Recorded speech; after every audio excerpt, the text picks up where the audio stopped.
Halo semuanya, kembali lagi bersama saya di channel JS1. Nah, di video kali ini kita akan membahas sebuah film yang berjudul Recoil yang pernah dirilis pada tahun 2011. Di awal film, sekelompok pemburu beranggotakan 3 orang sedang berada di tengah hutan. Pemimpin pemburu yang bernama Del kemudian beralih lebih jauh ke dalam hutan untuk mengejar target buruannya, sehingga ia pun terpisah dari teman-temannya. Namun tiba-tiba seorang pria kekar bernama Ryan muncul dan langsung membunuhnya. Di sini diketahui jika Ryan adalah seorang mantan perwira polisi, dan motif Ryan membunuh Del adalah sebagai balas dendam karena Del terlibat dalam pelaku pembantaian keluarganya beberapa tahun yang lalu.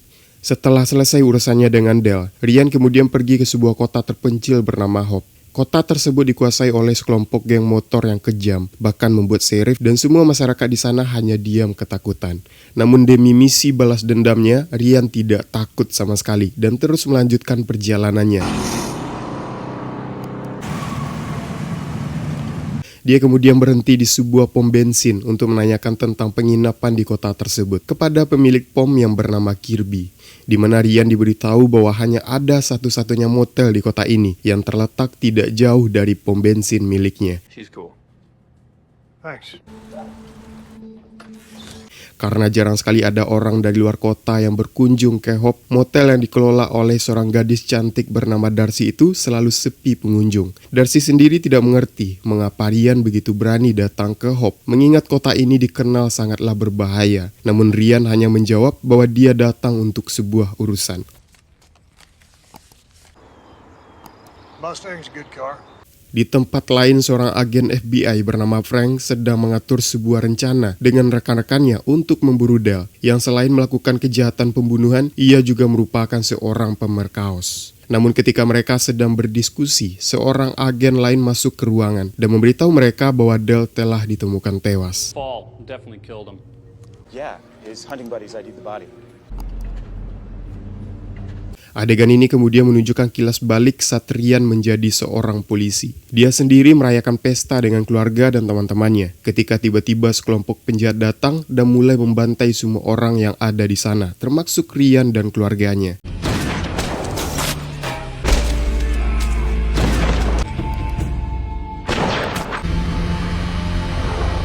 Pemimpin para penyerang yang bernama Drake melakukan kejahatan tersebut karena dia memiliki dendam terhadap polisi yang telah menjebloskannya ke penjara di masa lalu. Jadi dia bertekad untuk membalas dendam dengan membunuh para polisi itu dan semua keluarga mereka. Dan Ryan adalah salah satu polisi yang menjadi targetnya. Namun secara ajaib, Ryan berhasil selamat meskipun tertembak.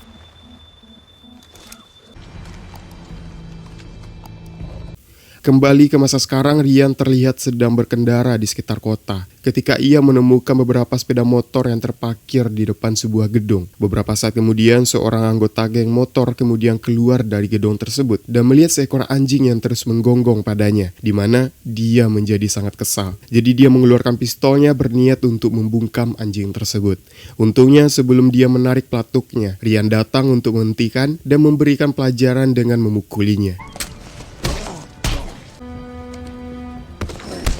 Namun keributan yang disebabkan oleh Ryan itu didengar oleh anggota geng yang ada di dalam. Dengan cepat mereka pun bergegas keluar dari gedung untuk memeriksa apa yang telah terjadi. Pemimpin geng tersebut ada di sana dan tidak lain adalah Drake. Namun Drake tampaknya telah melupakan wajah Ryan, mungkin mengingat sudah banyak orang yang telah dia bunuh.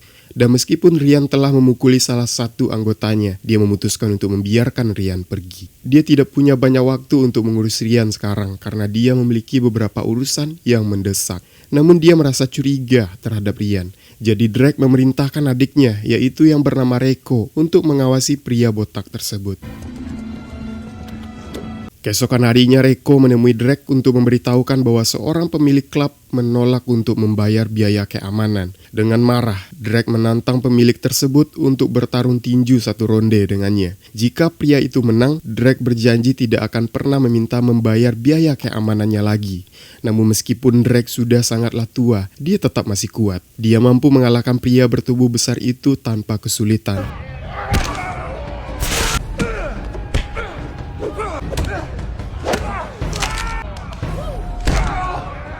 Drake yang pemaaf kemudian memutuskan untuk melepaskan pria itu, dan bagaimanapun juga Drake masih membutuhkan uangnya, dan pria itu tidak akan bisa memberikan Drake uang lagi jika dia meninggal. Namun pemerasan bukanlah satu-satunya cara Drake dan gengnya untuk menghasilkan uang. Mereka juga menjual obat dan memiliki laboratorium sendiri untuk memproduksinya. Dan orang yang bertanggung jawab untuk mengawasi lab tersebut adalah Reiko. Memang Reiko memiliki banyak tugas dalam geng tersebut. Selain memeriksa dan mengawasi laboratorium, dia juga harus mengawasi Ryan sekarang. Jadi pada malam itu Reiko pergi ke motel Darcy untuk menanyakan apakah pria botak besar bernama Ryan ada di tempat ini. Namun Darcy menolak untuk menjawab pertanyaan sopan Reiko, sehingga Reiko pun mengancamnya. Dia akan mengirimnya ke neraka jika dia terus menolak untuk memberitahunya di mana Ryan berada. Ryan yang kebetulan berada di motel dan mendengar Reiko mengancam Darcy. Jadi dia menghentikan Reiko dengan cara yang dia tahu, yaitu dengan kekerasan. Melihat Reiko dipukuli dan dilempar-lempar, Darcy kemudian memperingati Ryan bahwa orang yang dipukulnya adalah adik dari pemimpin geng motor brutal, yaitu Drake. Dan Drake akan membalaskan dendam jika dia tahu adiknya disiksa. Namun Ryan sama sekali tidak peduli. Sebaliknya, dia membawa Reiko ke depan lab geng tersebut dan mengikatnya ke sebuah mobil. Kemudian dia membiarkan mobil tersebut melaju dan menabrak laboratorium dan menyebabkan ledakan.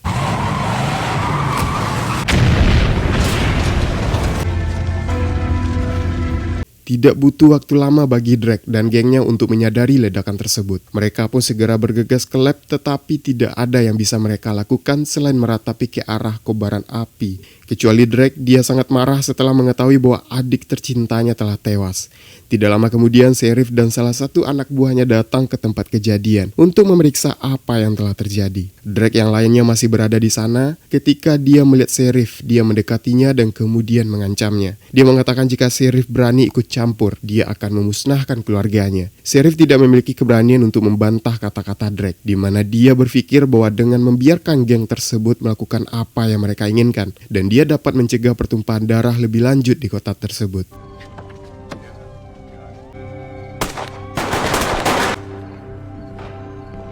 Keesokan harinya Ryan kemudian kembali beraksi, di mana dia mengincar sebuah truk milik geng tersebut yang akan mengantarkan obat. Dia mengikuti konvoi tersebut secara diam-diam sebelum mengempiskan ban truk tersebut dan memaksa sopirnya untuk keluar.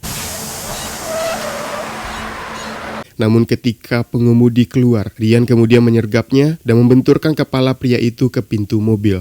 Kemudian dia meledakkan truk tersebut.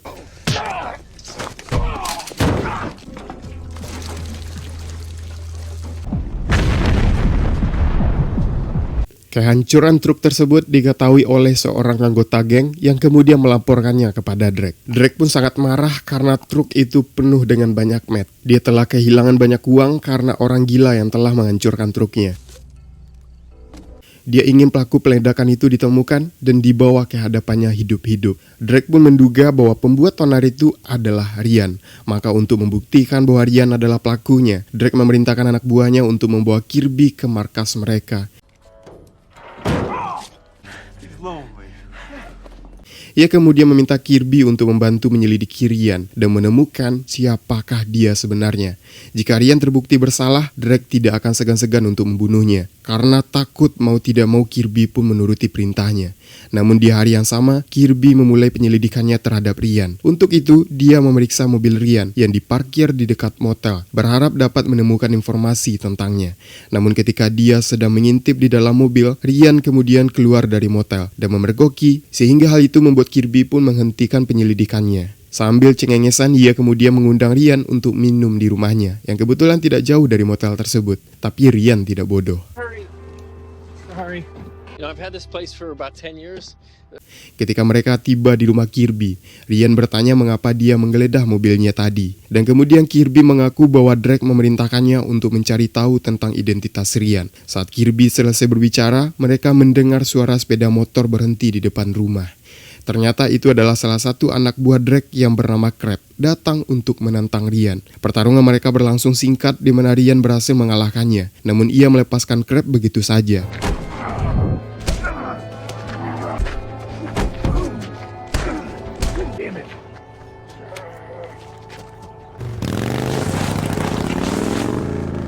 Sementara itu, Drake melakukan penyelidikan dengan menemui Sheriff. Dari percakapan mereka, Drake mengetahui bahwa Ryan adalah seorang mantan polisi yang berhenti dari pekerjaannya setelah keluarganya dibantai. Drake berterima kasih kepada Sheriff atas informasi tersebut dan memberinya sejumlah uang. Malam harinya, Drake dan anak buahnya pergi ke rumah Kirby. Dia kecewa karena Kirby tidak dapat diandalkan, bahkan untuk hal yang sederhana seperti mencari informasi tentang seorang pria botak. Maka, sebagai hukuman atas ketidakmampuannya, Drake kemudian memerintahkan Crab untuk menghabisi Kirby. Do you understand what I mean? Ryan yang baru mengetahui kematian Kirby keesokan paginya, dan ia tahu bahwa geng Drake lah yang telah membunuh Kirby. Karena siapa lagi yang bisa melakukan kekejaman itu selain mereka? Jadi tanpa membuang banyak waktu, Ryan kemudian pergi ke salah satu klub Drake di mana dia menghajar semua anak buahnya di sana.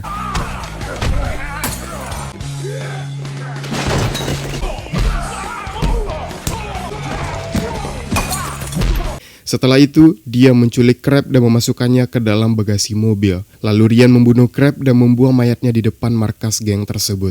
Drake sangat marah melihat orang kesayangannya telah mati. Oleh karena hal itu, dia pun segera memerintahkan semua anak buahnya yang tersisa untuk berkumpul dan menyiapkan senjata karena mereka akan memburu Ryan.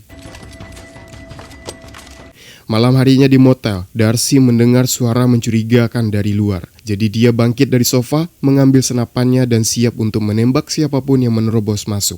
Namun Ryan sudah menduga bahwa itu adalah anggota dari Drake, meminta Darcy untuk berlindung di balik meja. Beberapa saat kemudian pintu depan terbuka perlahan dan anak buah Drake pun masuk. Ryan sengaja menunggu sampai mereka semua berada di dekatnya, dan ketika dia merasa berada dalam jangkauannya, dia kemudian menyuruh Darcy untuk mematikan lampu. Kegelapan total menyelimuti ruangan selama beberapa detik berikutnya saat suara tembakan terdengar. Ketika Darcy menyalakan lampu kembali, dia menemukan semua anggota geng itu di dalam ruangan telah tewas. Sekaligus hebatnya Ryan sama sekali tidak terluka. Namun tetap saja dia menyadari bahwa tempat itu tidak aman lagi. Jadi Ryan membawa Darcy untuk pergi dari sana.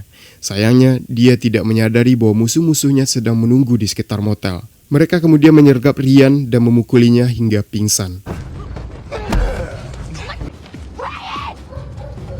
Saat Ryan terbangun, dia melihat wajah Drake. Dia dan Darcy telah dibawa ke markas geng tersebut, dan tangan Ryan kini diikat ke sebuah kursi, membuatnya tidak bisa lagi bergerak bebas.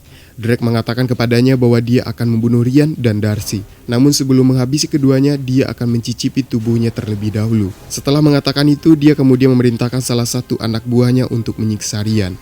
Sementara dia mundur ke ruangan belakang, dan demikian penyiksaan pun dimulai.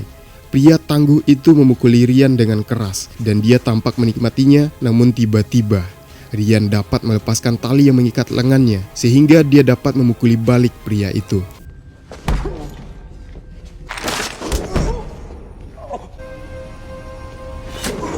Setelah pria tersebut tidak sadarkan diri, Ryan kembali mencari Darcy. Dia mencari di setiap sudut pangkalan, yang merupakan sebuah kapal, tetapi dia malah bertemu anak buah Drake. Mereka pun segera mengepungnya. Ryan mencoba mengalahkannya, namun sekeras apapun mereka berusaha, Ryan terlalu tangguh untuk ditaklukkan.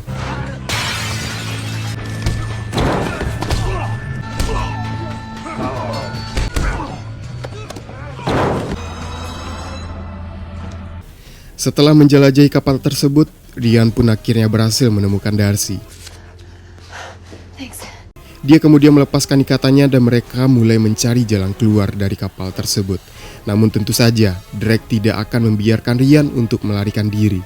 Ryan menyadari bahwa waktu untuk duel terakhir telah tiba.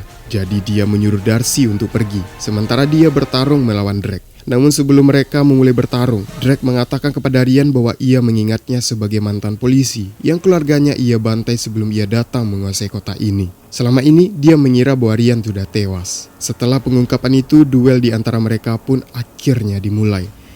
Keduanya saling bertukar pukulan, namun serangan Ryan lebih kuat sehingga mampu menjatuhkan Drake.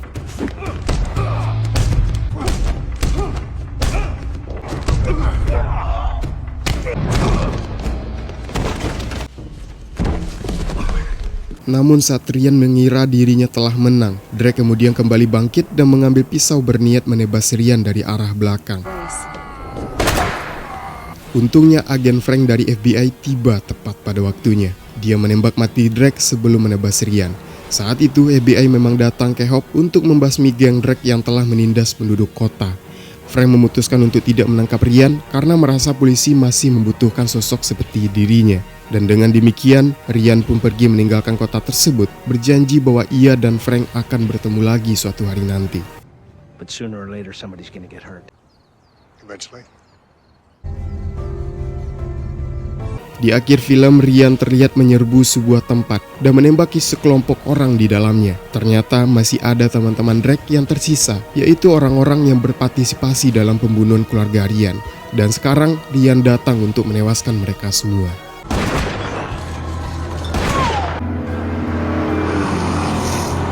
Nah, seperti itu lalu cerita dari film Recoil. So, coba tuliskan di kolom komentar bagaimana menurut kalian tentang pembahasan kali ini. Dan jika kalian suka, jangan lupa berikan like-nya. Saya Yudi Setiawan, thanks for watching video, and until next time.